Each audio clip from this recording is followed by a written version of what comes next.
Okay, and make sure everybody's in. Give it a few more seconds. Make sure everybody's joining.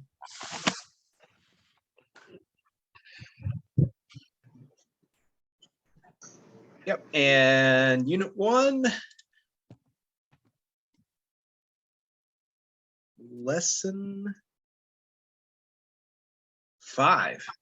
And as I mentioned, that is going to be the last lesson in geography, or I'm sorry, in social studies for Unit 1. And then we'll start Unit 2 tomorrow.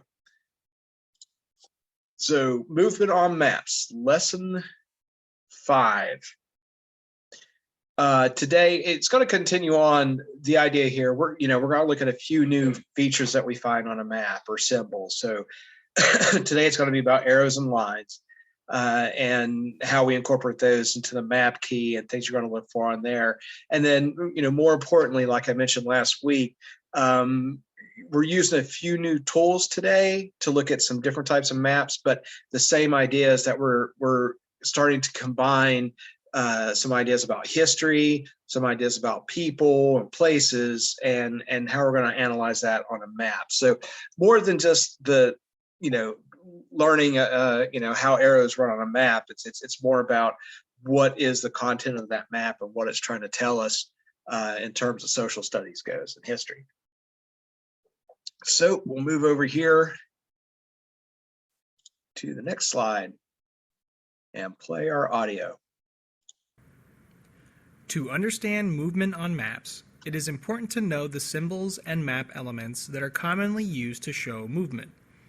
In the map key, symbols such as arrows or lines can show the movement, direction, or route of people, goods, or ideas. Colors, shading, and patterns, such as dots or solid lines, can show when movement occurred or illustrate forces or factors that cause the movement. For that reason, you should seek to first examine the map key prior to setting the map itself. Some maps that show movement are considered special purpose maps, which are discussed more in Unit 3. Movement or migration is an important factor in understanding the connections between geography and the world. Yep, so we are going to look at some ideas regarding movement, migration today. And yeah, it's just another type of map here. More importantly, that's what we're wanting to recognize here in the classes. The ideas about people rather than just how that information is represented on the map. All those tools are just to help us learn about the people and what's going on there. All right, so yeah. And the first map we're going to look at is about the Atlantic slave trade.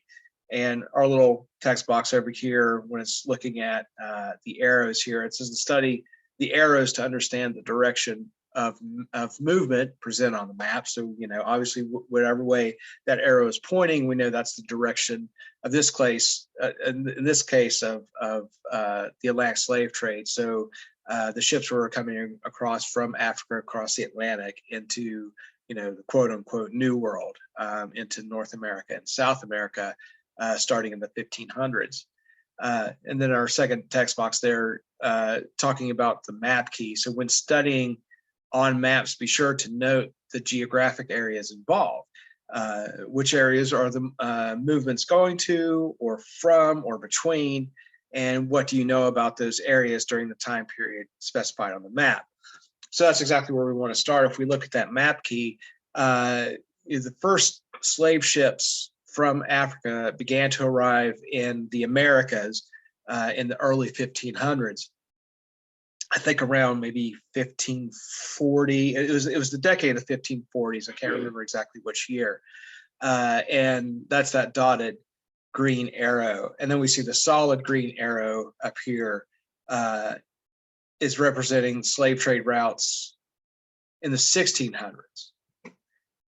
So we see from Africa into South America. And then the black arrow is slave trade routes after 1619. And the thing there that we automatically see is that they're going into North America. And I know this was mentioned a little bit when we talked about Brazil and some other stuff, most of the slave trade occurred in the Caribbean, a lot of the smaller islands there, and in South America, and that was largely sugar plantations.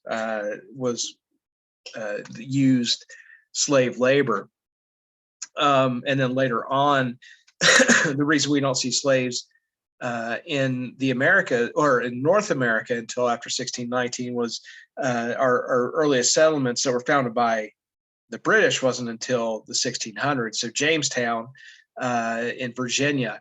So of course, Spain was still in control of the southern North America. So Florida, our oldest continuously inhabited settlement in the United States is St. Augustine, Florida, that was founded by the Spanish in the 1500s. And you might have heard of Project 1619 or the 1619 Project. I can't remember exactly how it's phrased. That was started by the New York Times, and it's an idea that we talk about slavery some in history classes in school and things, but we often kind of think of American history starting with the Revolutionary War in 1776, and the idea behind the 1619 Project is to reframe that history to make sure that the impact of slavery is fully realized in our narrative that we teach history.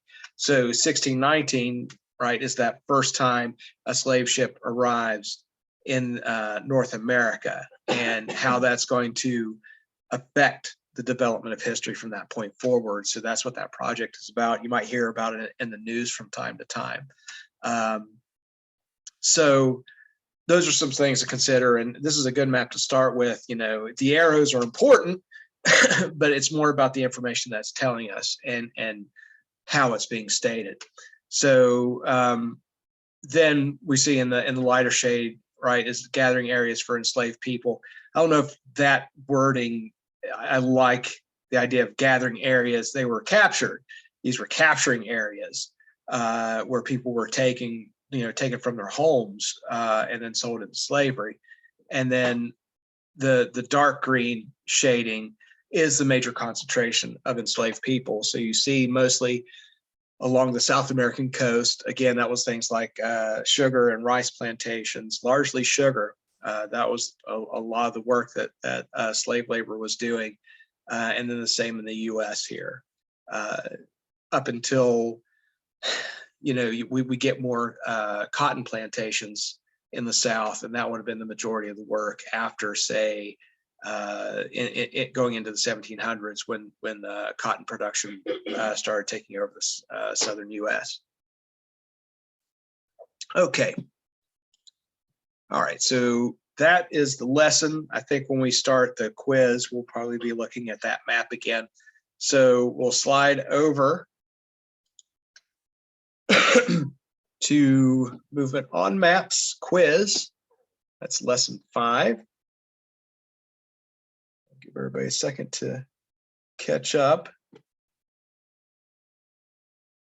And then, yep, starting the quiz here, and we're right back on our Atlantic slave trade routes. I think I'm also going to find it's another project that's sort of related to the 1619 project.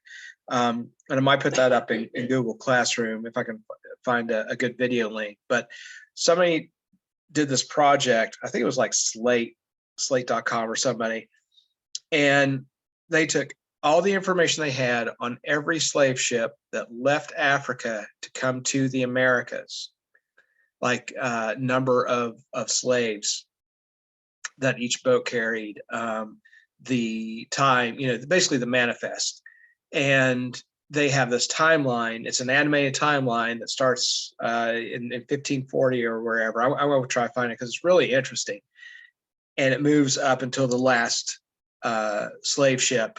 It's about a 2-minute timeline that goes across. And you see every slave ship in that 2 minutes that left Africa for the New World, for the Americas. And it's disturbing because there are moments in time where it's just a flood of these little dots just moving from Africa into the Americas.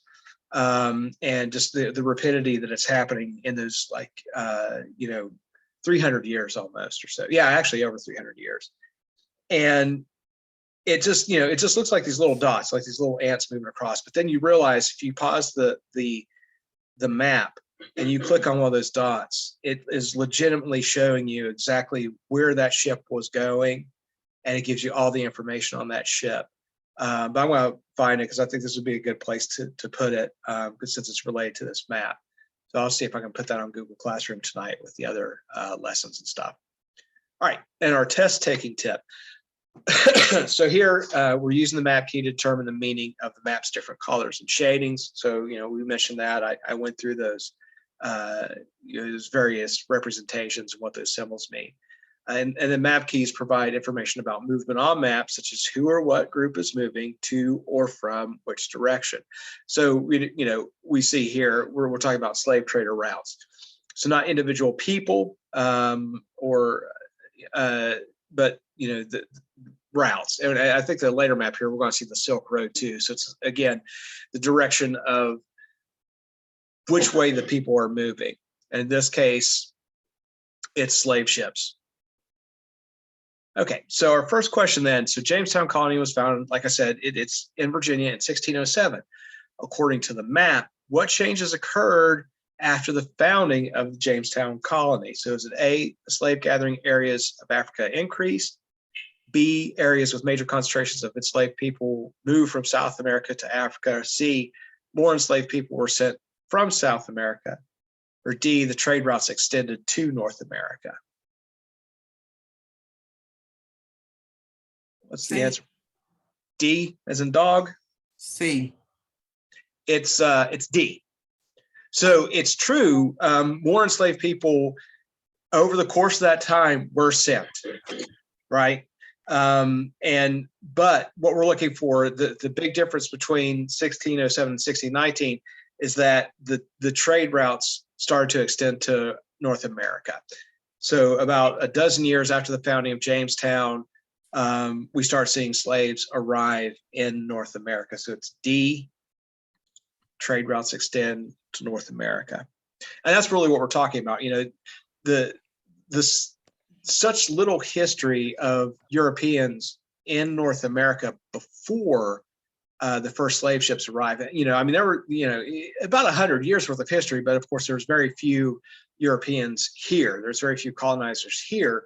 Once we get into the 1600s in North America, that's when you really start booming. That's when you see a lot more Europeans arrive, particularly British arriving, creating new settlements, creating new cities.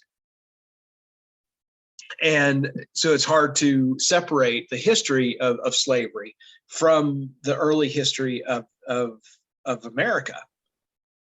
Okay, and number 2. Okay, so here's our Silk Road map. And I think I mentioned something about the Silk Road last week. We started talking about, it was talking about like navigating waterways and things. And this was the way to move goods from China to Europe and back. So yeah, okay, here's a little passage there. So the Silk Road was not just one road. It was a series of ancient trade routes that stretched more than 4,000 miles from the Far East to the West. The main overland route extended from China to the Mediterranean Sea. Travelers on the Silk Road did not solely trade in silk. Of course, traders from China and the Far East also exchanged ideas, philosophies, and culture with their counterparts traveling from the West. And it wasn't just ideas, philosophies, and cultures, or the silk was not the only physical product that was traded along there. There were spices and different things, exotic items that you couldn't get in Europe would have been brought across the Silk Road. And so I mentioned, it wasn't until the 1450s, I think, when Henry the Navigator commissioned some some explorers to find a passage, a water passage to China, and that's when they started going around the Horn of Africa, into the Arabian Sea, into the Indian Ocean, and across. So they would have had to come, over here and all the way down and over. Now, either way, you're traveling, across two continents just about, or that waterway. The water route at that time was months to get from Portugal to China. Part of that was because you had to wait for the winds to change to come back once you got there. But the difference here is with a big boat, the amount of goods that you're bringing back as opposed to what you could take, on horseback or on a cart. And I mentioned, that's the best way to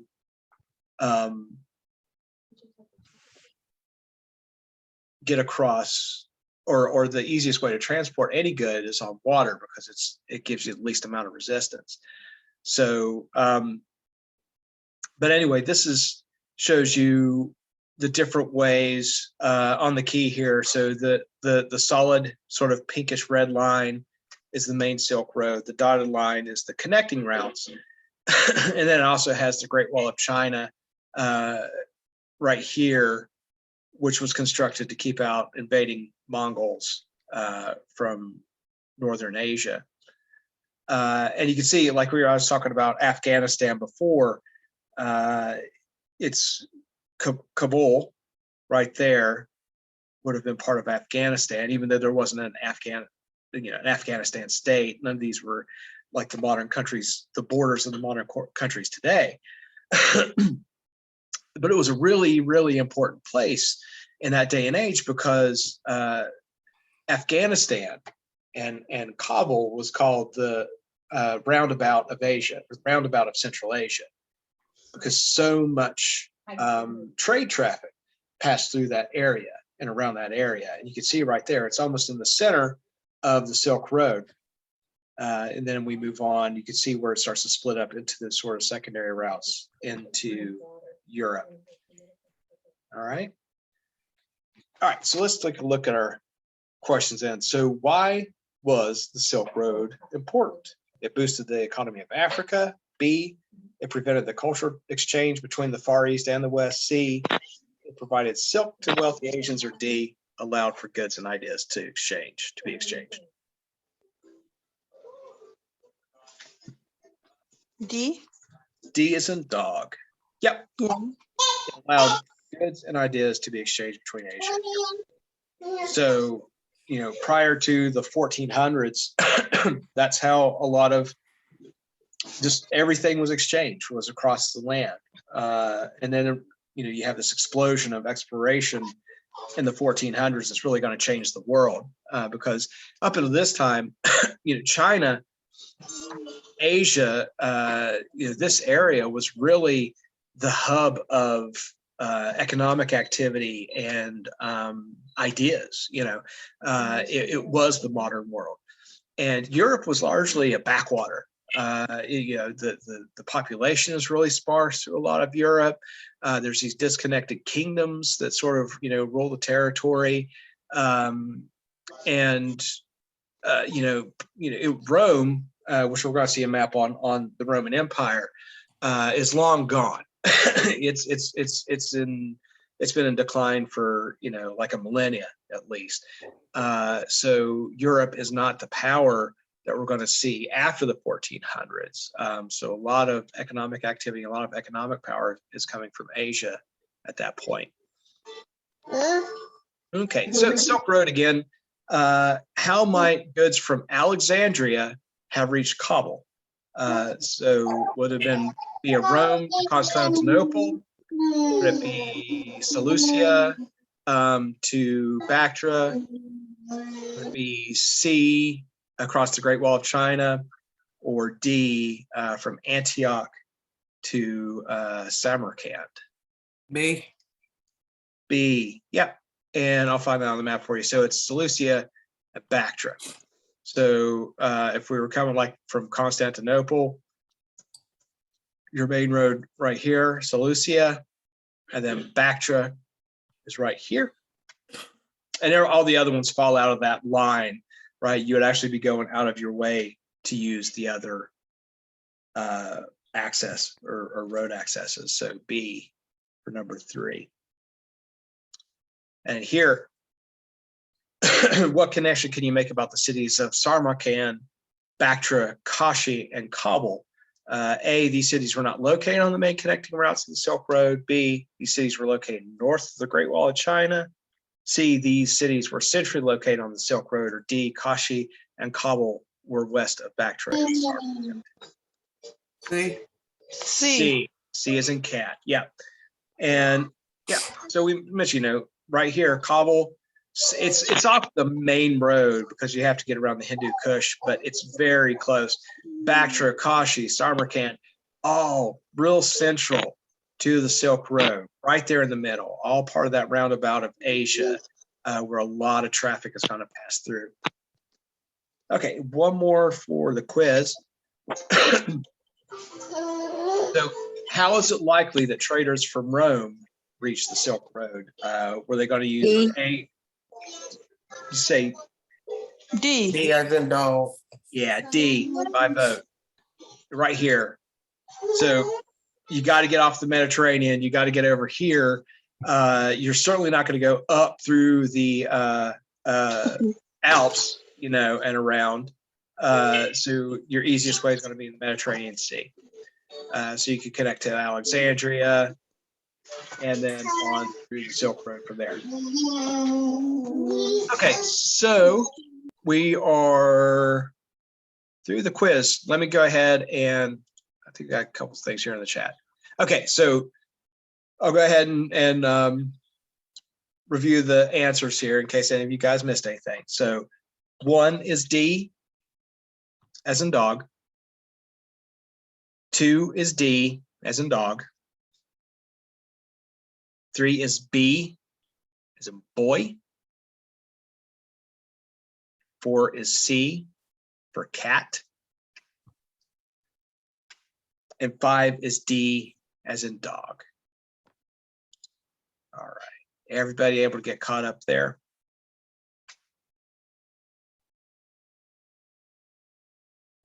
All right. So I'm going to move on here.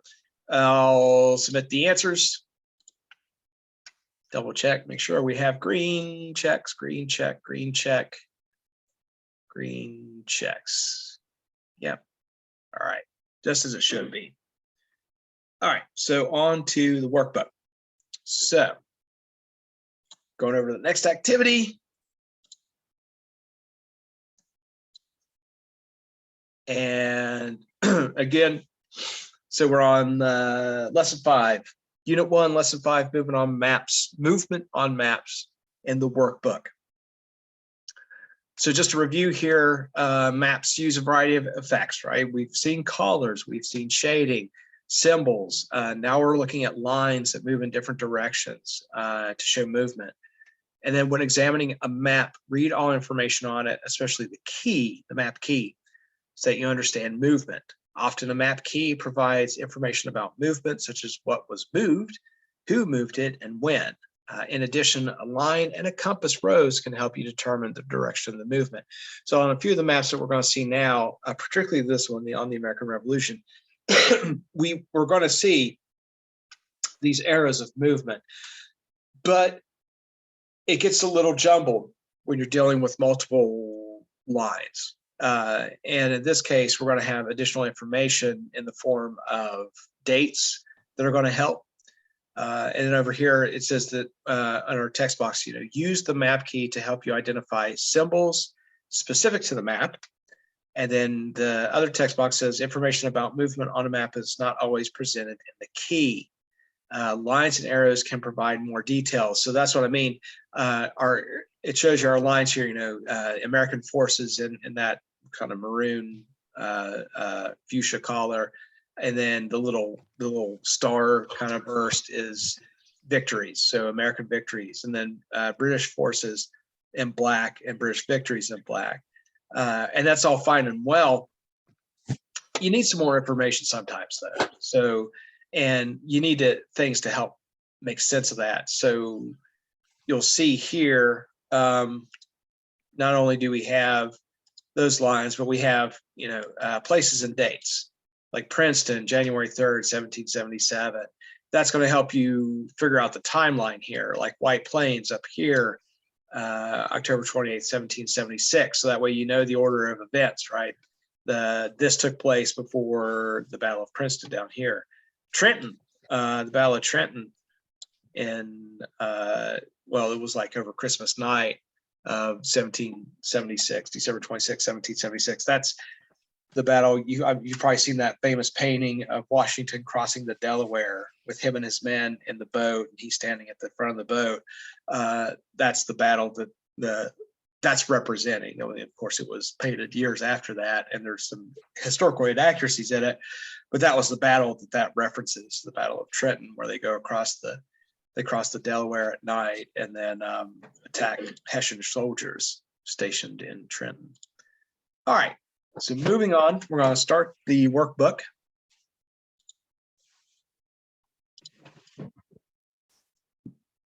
Okay. And again, loves to start in the middle of the workbook. So make sure you scroll up to the top here for us to get started. I'm going to write an angry letter, tell them to fix this stuff so it starts at the top of the screen. And a little text box here. A movement on maps often can be shown as a chronology or sequence. Tracing a line or an arrow from event to event will help you better understand the order in which such movements occurs. So yeah, we might need to sort of, start somewhere to show the order of events. Let's take a look here. So our first question, the New York, New Jersey military campaign marked a key turning point for the colonial army in the American Revolution. Based on the map, what were the first and last battle sites on the campaign? So was it A, Harlem Heights and Princeton, B, Fort Lee and Trenton, C, Long Island and Princeton, or D, Harlem Heights and White Plains? So it's a perfect example of what they're talking about. We need to find the first battle, and that would be Long Island, summer of 76, August 27, 1776. And you could trace along, see that they go into up here, New York. Well, at least the troops move up through New York along the Hudson, down to Fort Lee, and then down into Princeton and Trenton. So you can see here, Long Island, that's your first battle. And then if you look, you find your last battle is Princeton on January 3rd, 1777. So our answer there is C. C. Yep, C as in cat, Long Island and Princeton. Okay, and our American Revolution map again. So where did the British forces go after the Battle of the White Plains? So White Plains, New York is up here, here side of Long Island, north of Long Island. So then we have to look at where they went. It's a little tricky because the arrows get a little short there. So if we look down, where do the British forces go? A, southwest into New Jersey, B, north across the Hudson River, C, south across the Long Island Sound, or D, southeast to Staten Island. So from here, White Plains, they're not moving north, they go southwest, right? So they go A, southwest into New Jersey. Okay. And we got a new map. So a little more history here. So land acquisition by the United States, starting in the late 1700s. So after we've basically become a nation, right? We fought the Revolutionary War, and Britain, when you see cession, it's the same as ceded. It basically means handed over or given to. So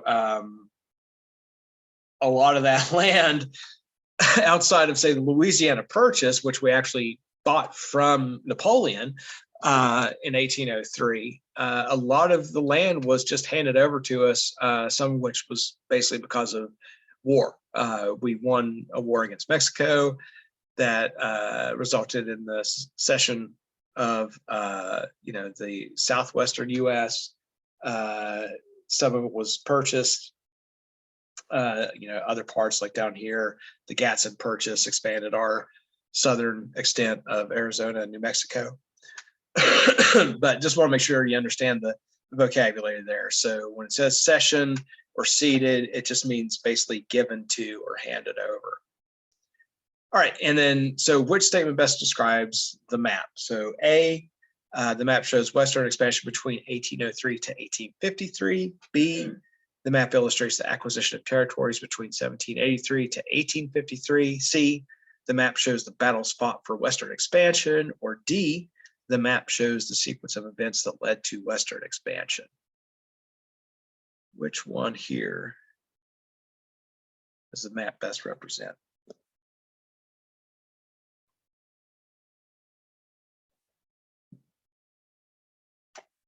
How about B? Right. B. Yep. B as in boy. So the map illustrates the acquisition of territories between 1783 and 1853. So the last one here being the Gadsden Purchase. The first one is after we won the Revolutionary War, 1783. So 1783 to 1853, all of this is about the acquisition of territory. So B as in boy. And second here, based on information on the map, when was much of the land west of the Mississippi River? So right here, going up Mississippi River, separates basically what we call the Midwest to the west. Some of that's still considered the West, Midwest though, and the south, or in the southeast. So when was much of the land west of the Mississippi River first opened for settlement? Would that have been A, 1783 with British cession, B, 1803 with Louisiana Purchase, C, 1819 with Spanish cession, or 1853 with the Gadsden Purchase? So when did the West open up or start to open up for American settlers?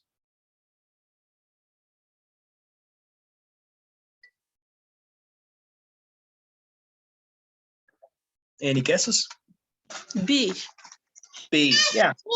After the purchase, the Louisiana Purchase, 1803, which was such a deal. It was just incredible that France and Napoleon gave up, the entire middle of North America, basically. Well, I should say North America because it wasn't part of Canada, but the entirety of, middle of the United States. You could see how much territory that is for a ridiculously low sum. I don't remember what the amount was, but even in like today's, in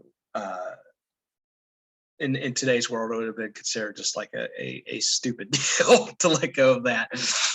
But he had to, because he had a lot of other problems in France. Okay, so B for number 4. And then which nation ceded the least amount of land to the United States? So is it A, Britain, B, France, C, Mexico, or D, Spain? So out of what you see here, who's actually gave up the least amount of land? C.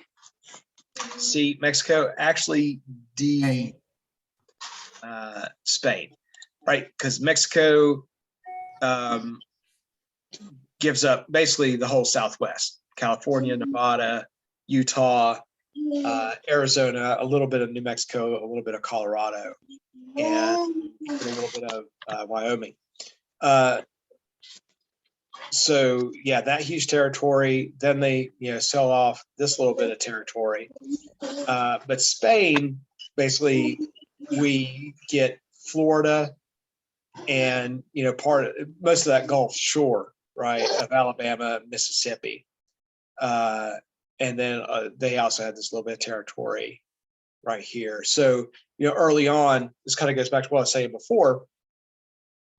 Spain was here, France was here before Britain really started setting up colonies. Britain was late to the game, although they did it better and longer than France and Spain did, and eventually becomes the world power for a good almost 2 centuries, up into the 20th century, and when the United States starts to become a bigger power.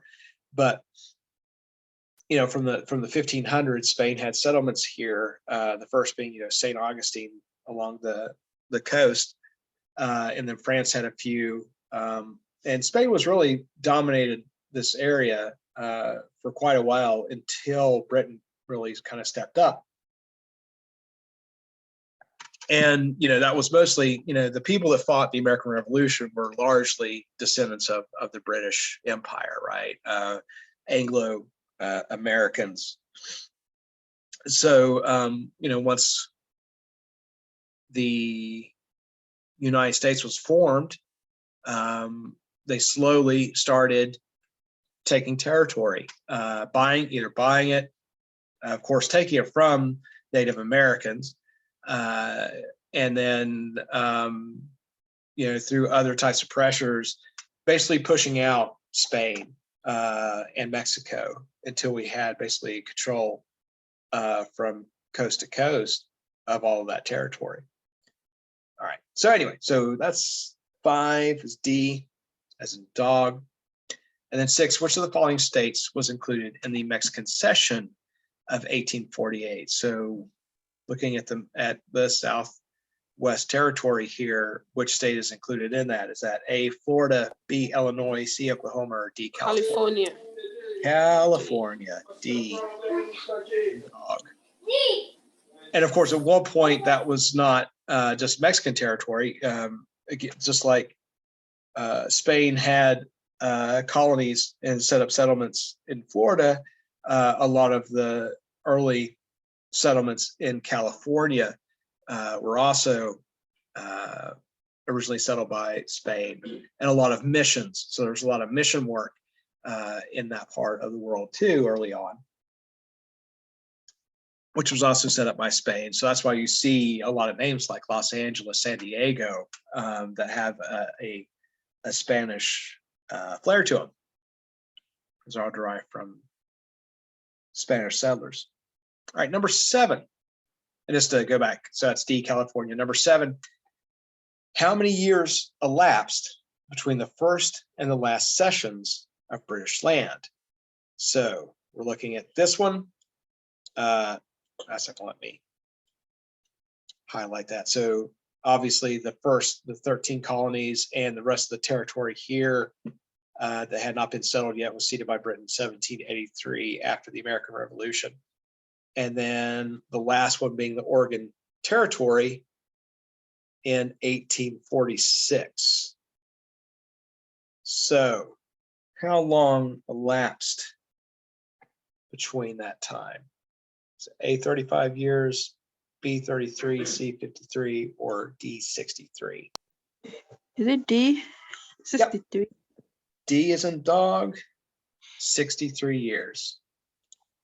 So it took a long time for the United States to actually secure the rest of the continental U.S. from potential other rivals. Britain still, we had another war with Britain in 1812. A lot of that was up in the Canadian across the Canadian border, because Britain still had, and still to this day, Canada's called a common part of the British Commonwealth. And we also fought them down in the South too, the last battle being the Battle of New Orleans, I believe. So it took a while to secure that. And that's what helped us grow eventually, was once we didn't have to worry about economic rivals or security rivals, namely that being Britain, France, and Spain. We sort of tied everything up and had this huge chunk of land from the Pacific coast to the Atlantic coast that we could then settle, and we could farm, and we could start building industry and do all this other stuff with. And the other thing about the United States that sets it apart from the rest of the world is that we have these two giant oceans, the Pacific and the Atlantic, on our borders, that prevented a lot of rivals from trying to come and take land or start trouble. It takes a lot of energy and it takes a lot of resources just to get to North America or to the United States at that time. So you didn't have to worry about a lot of rivals from Canada or Mexico, or like you do in Europe, where Spain is right next door to France. One of your main rivals is right there at that time. Anyway, same thing with Britain. They're right across the English Channel from their main rivals. Here we had this huge space where we could grow, and it took until the 20th century before we could really, in late 20th century, mid 20th century, before there was even a thought that we could be attacked by a rival. In that case, it would have been Japan, like in Pearl Harbor. But our whole first 150 years or so of history, we have a lot of protection just in the form of our location. We weren't constantly having to deal with war against rivals.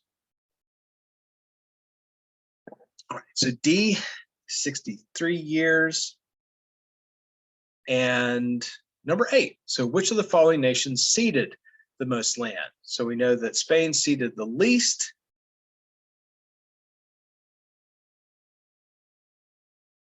And C, Mexico. let me see here.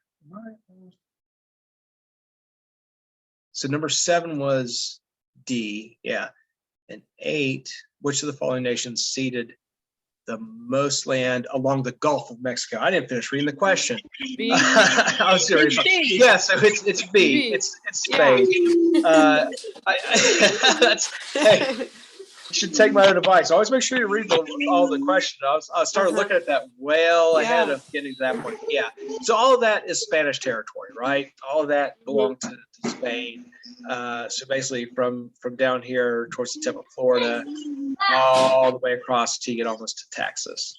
So that was all Spanish territory, and really important territory, right? Because you have ports there, you're able to ship goods in and out of the U.S. in the South. So that would have been important territory to maintain.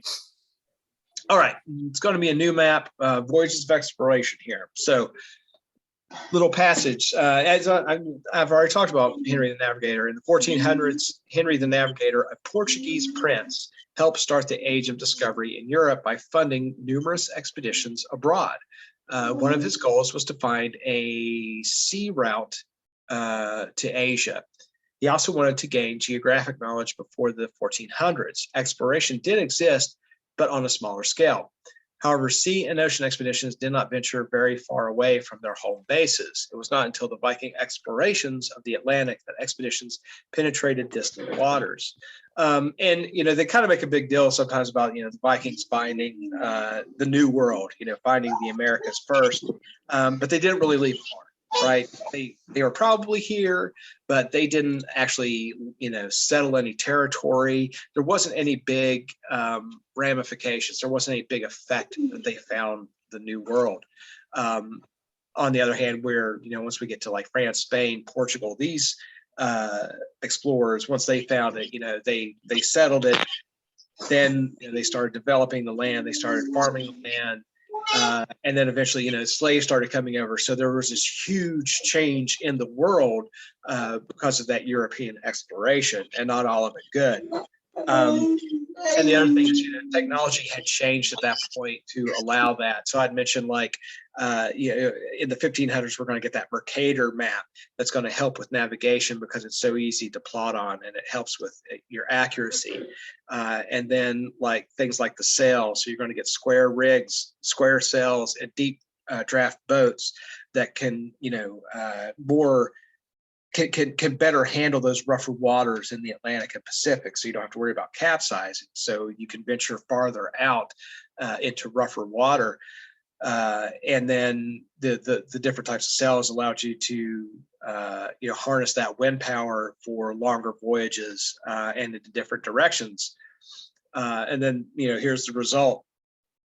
You could see where Europe suddenly becomes this hub of economic activity in the 1500s. Now, remember, like we looked at the Silk Road, right? So it went across Asia, and that was your main hub of economic activity for centuries. Now you've opened up the oceans.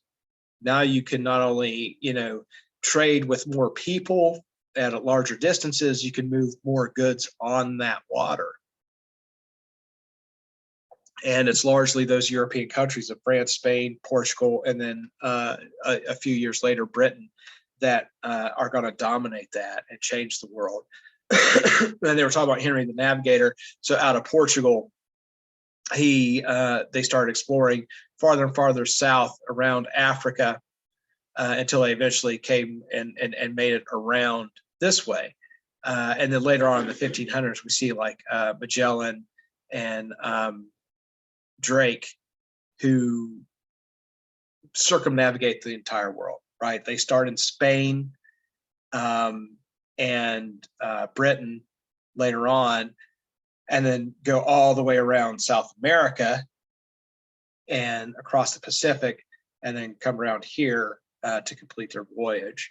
And of course, that was Columbus's, the whole thing with a lot of the exploration was trying to find a quicker route into Asia, a quicker route into China. That's what Columbus was trying to do. Columbus, probably the most famous of the European explorers at that time, and he was probably also the worst, because I think until the day he died, he thought he was in India when he found North America. And of course, his first voyage wasn't, he was off the coast. He was on one of the islands. But he thought his miscalculation was he thought the world, the earth, was a lot smaller than it really was. And there couldn't possibly be this other huge landmass there. But then just decades later, everybody else realizes, no, this is a whole new place. And that's when guys like Magellan and Drake figure out just how big the world is and start to chart, South America and the coast of North America and places like that. So anyway, here, our first question is, I'm gonna sneeze, or maybe not. So from which two European countries did the majority of explorers begin their journeys? So we're back to choosing hotspots. So in the age of exploration, really starting in they have it as like from 1000 because they're talking about the Vikings, but the heyday really starts to occur in the 1400s. So where did most of those voyages start? And we have our little hotspots here. So it is Spain and little Portugal.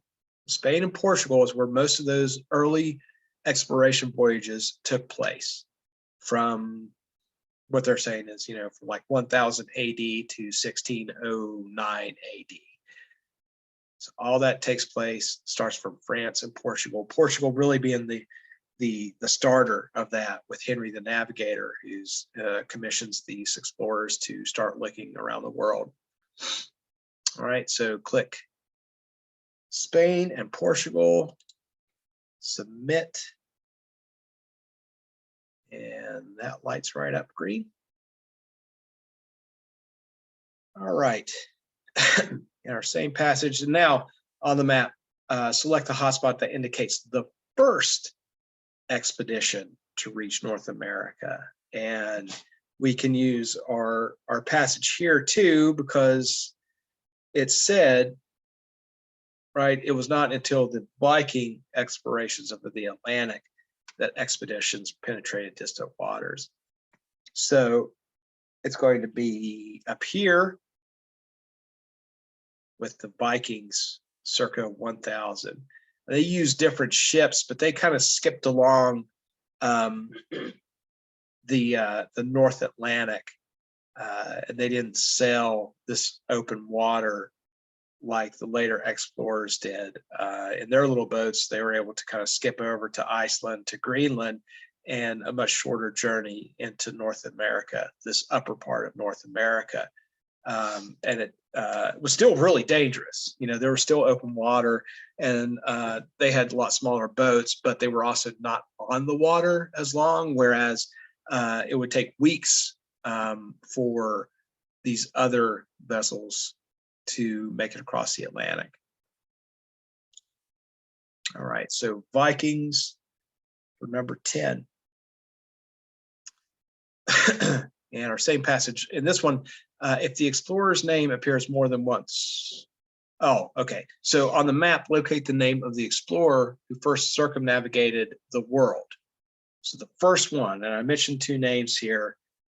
So it's either Sir Francis Drake or Magellan. And the best place to find it is right here. So it says, locate the name of the explorer who first circumnavigated the world. And we could see it in contrast right here. So Magellan, his voyage starts in 1519. And you see the amount of time that it took.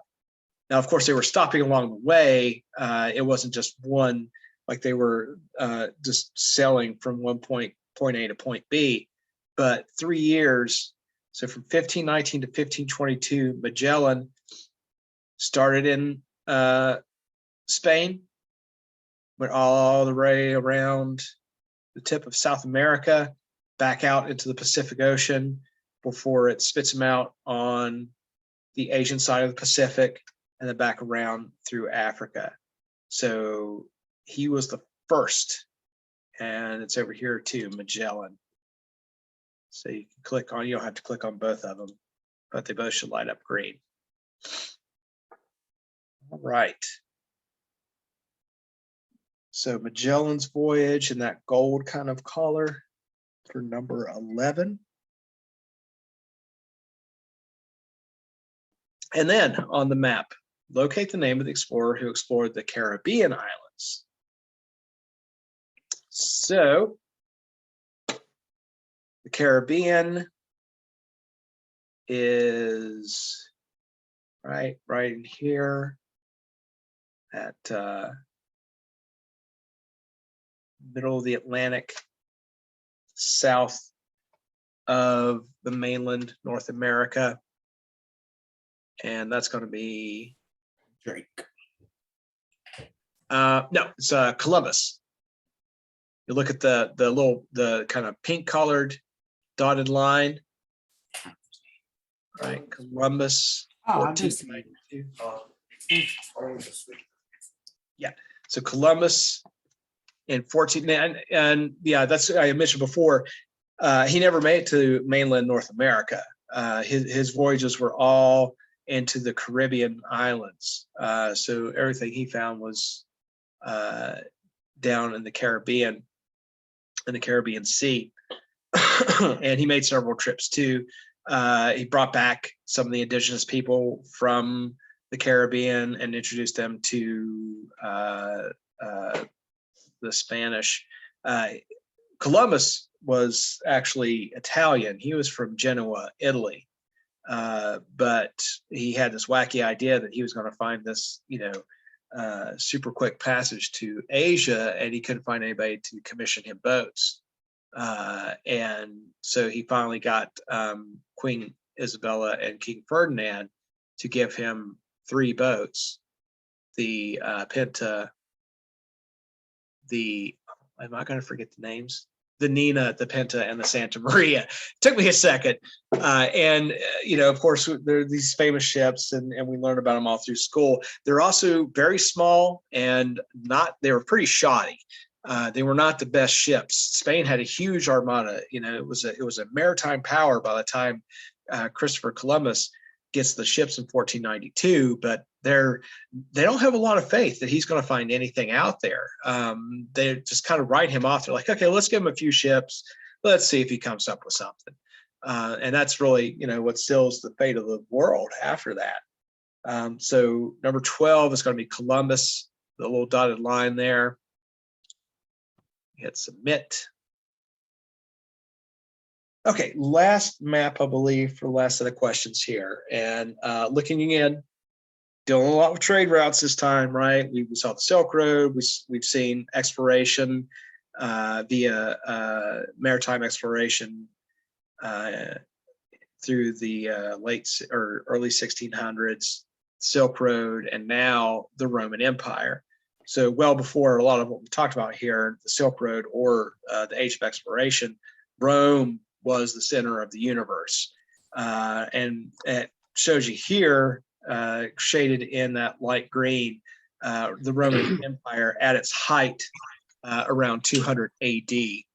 And it was, it still is considered one of the greatest empires of all time. It controlled huge amounts of territory through the Mediterranean and into Europe. And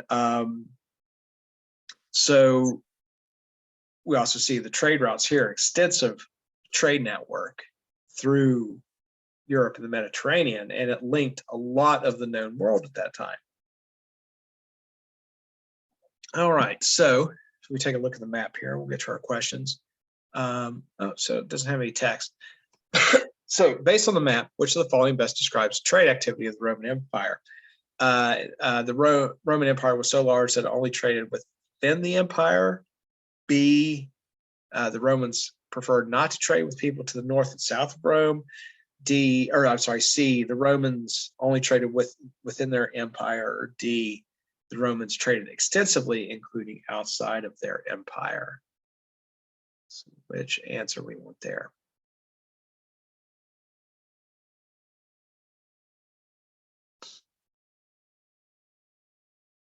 It's going to be D as in dog. So they certainly traded extensively in every direction, right? We have Rome in sort of the center there, right? There's Rome. We'll try to draw right around it. Almost in the center, and in every direction, everywhere you go, you run into trade. Okay, so D as in dog. Okay, 14. Trade routes of the Roman Empire. Again, into which continents did the trade routes of the Roman Empire stretch? So was it A, Europe, Asia, Africa, and South America? B, Europe, Asia, and Africa? C, Europe and Africa? D, Europe and Asia?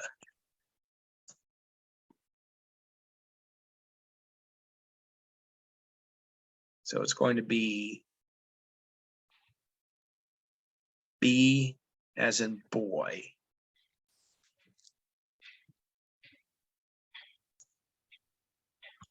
Right, we don't have South America on the map, so we know that's incorrect. Down here, right, is North Africa. So we see a lot of trade here. And then over here basically is the Near East, right, and the Middle East. So parts of Turkey, and then down through here, like modern Israel, right around here, Lebanon, Syria, Jordan, all of that far and middle or near and Middle East.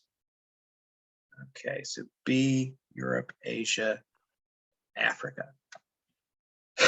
And then which is true here about the Roman trade routes? A, Germany was not a trade destination. B, most trade occurred via the Atlantic Ocean. C, rivers were the primary form of waterway transport. Or D, most trade occurred via the Mediterranean. D as in dog. D. Yeah, D is in dog. Most of that trade is going to occur across the Mediterranean, and you see this crisscross of trade routes. And again, you're going to be able to move your most of your goods across water a lot easier. So D as in dog. All right, 2 more here. So 15 was D. 16. Based on the map, which of the following statements is accurate? So A, Rome itself saw very little trade activity. B, the Black Sea was the busiest waterway. C, the Romans extended their trade routes into Spain. Or D, the Roman Empire included all of present-day Europe.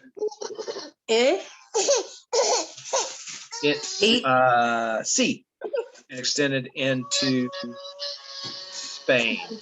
So we know that Mediterranean is going to be busier than the Black Sea. And we obviously know that there was a lot of trade activity. So A's doesn't really make sense. It didn't include all of present-day Europe. So you see, sort of the extent here is Germany. So it would have traded with some Germanic tribes, but like over here, what would have been like modern-day Poland, Austria, Hungary, some of those places, it didn't get as much trade activity.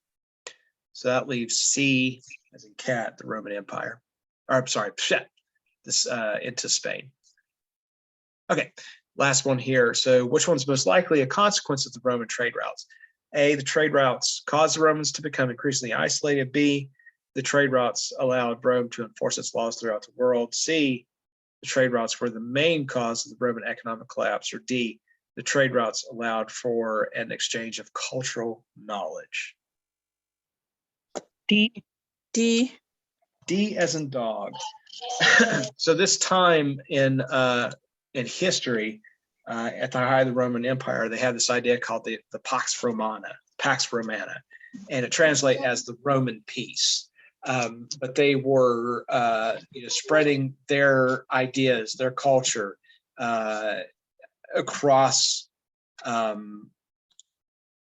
across the known world as far as they could reach. So in this case, there was considerable amount of peace. It was largely economic decline that took out Rome. It was sort of overextension. They went a little too far.